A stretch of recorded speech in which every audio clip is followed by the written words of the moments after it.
Hello everyone and welcome to the program. Tonight we continue our assessment of the Buhari government's performance in the light of the government's promises, the ruling party's campaign manifesto and some of the things they said at the campaigns in 2015. In 2 days' time, it will be exactly 2 years since Nigerians went to the polls to decide who becomes the president of Nigeria. And that time it was a hot contest that saw President Muhammadu Buhari emerge Nigeria's president after he tried for a fourth time. Take a look at some of the campaign promises the APC made in terms of roads, which will be our focus tonight on the program. They promised that they will undertake a survey of the condition of the federal highways and state roads, including rural feeder roads, as a basis of embarking on appropriate reconstruction, rehabilitation, and maintenance of works. APC says that they will also embark on a national infrastructure development program and as a PPP that will ensure the construction of 4,000 kilometers of superhighways, including services trucks, to be completed by the year 2030, to reintroduce toll gates to generate revenue for optimal maintenance of road networks.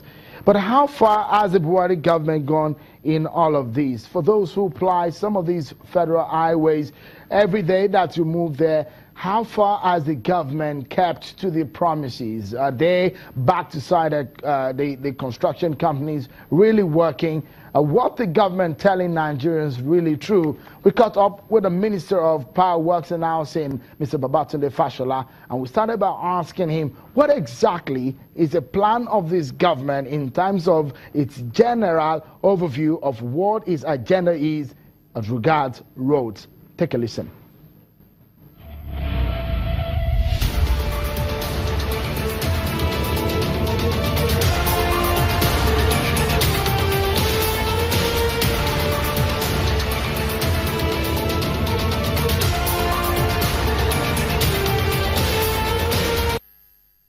Are roads that link states, really.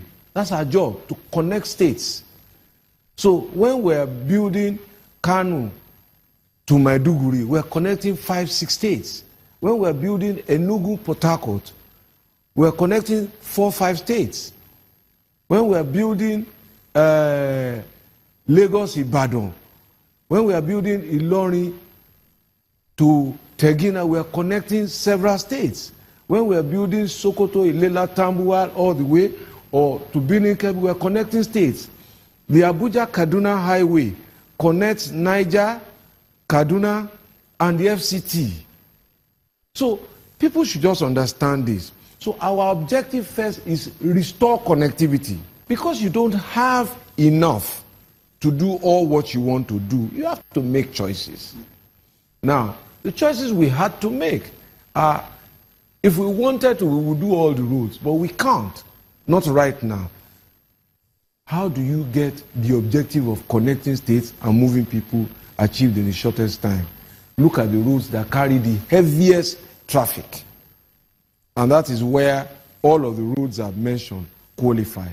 Look at the roads by which you distribute food from north to south, or from east to west, or from middle belt to the south. Those are the roads again that qualify.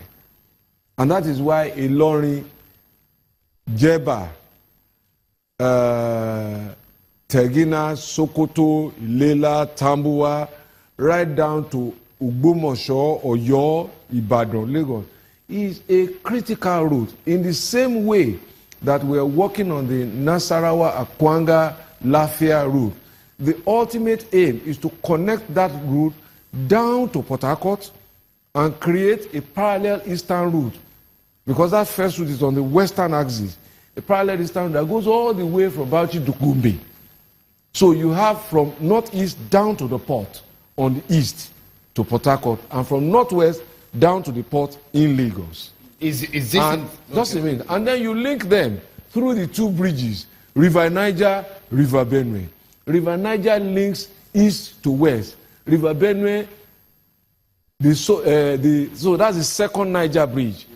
And the local Oweto bridge links the north to the south. So this is the connectivity. So you now have to make choices. what is most important today? Food, fuel.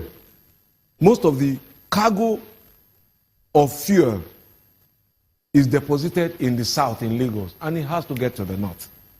So you must have a road because you don't have pumping stations all through the way. So that's first choice. Second is sustenance, food. How does food come from the north down south? Where's the biggest market for cattle? Where's the biggest market for vegetables and potatoes? You must connect that road.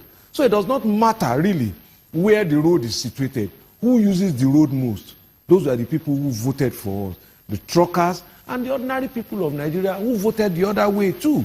We're a government for all of them. And these are the choices that we'll make. The results are beginning to show. And the more people benefit as we go on, you will see that our manifesto would have been achieved. And you don't achieve a manifesto in 1 year or in 2 years. There are two major highways, federal highways, that draw more of geographical, ethnic, and a large number of economic concern. The Lagos-Ibadan Expressway and the Second Niger Bridge.